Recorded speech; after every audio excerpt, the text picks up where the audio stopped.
मेरे ख्याल में मैंने तुम्हें परेशान कर दिया। प्लीज़ मुझे माफ़ कर देना।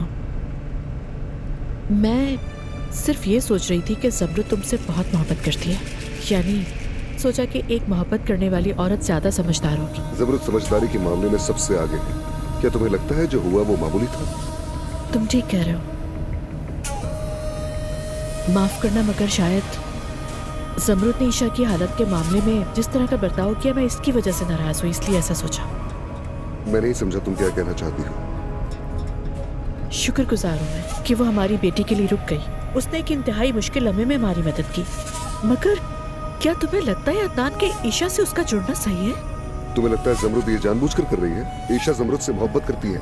ठीक है, ईशा शायद उसे बहुत पसंद करती हो, मगर वो ईशा को किसी तरह मेरे पास भेज सकती थी। उसने इसके बजाय मुझे नजरअंदाज करना बेहतर समझा। मैं कह रहा हूँ कि उसने ये जानबूझकर नहीं किया। अदनान देखो, बात यह है कि ज़मरुद मेरी बेटी और मेरे दरमियान एक बहुत बड़ी रुकावट है। ज़मरुद मुझे पसंद नहीं करती, इसलिए मेरी बेटी मेरे करीब नहीं आती। दानिया, तुम कुछ ज्यादा ही सोच रही हो। काश के ऐसा होता, मगर मुझे लगता है कि ज़मरुद न तो ईशा के बाबा और मुझे माँ के तौर पर कबूल करती है, यहाँ तक कि वो उस शख्स सेनान की भी बहुत इज्जत करती है, मगर हमारी नहीं करती।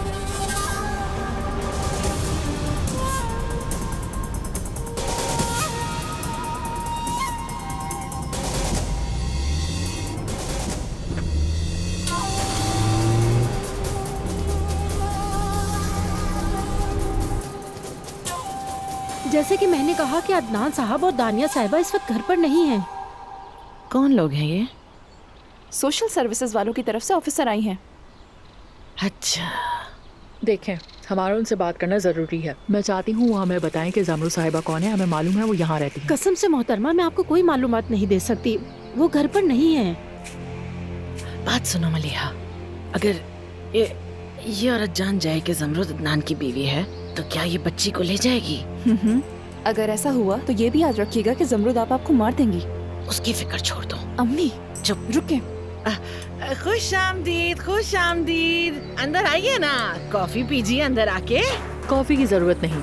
अगर आप मुझे वो बता दें जो मैं जानना चाहती हूँ तो बात हो सकती है। हाँ, जाहिर है बताऊंगी, मैं भी इस घर की मालकिन हूँ। चलिए अंदर। हाँ।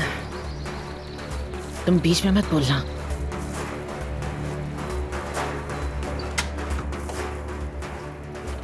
ज़मरुद साहिबा, सोशल सर्विसेज के लोग दोबारा आए हैं। इस बार कोई ऑफिसर आई हैं। वो आपके बारे में पूछ रही हैं और घर पे भी कोई नहीं है। हुरिया साहिबा ने अंदर बुला लिया है। ठीक है, मैं आ रही हूँ।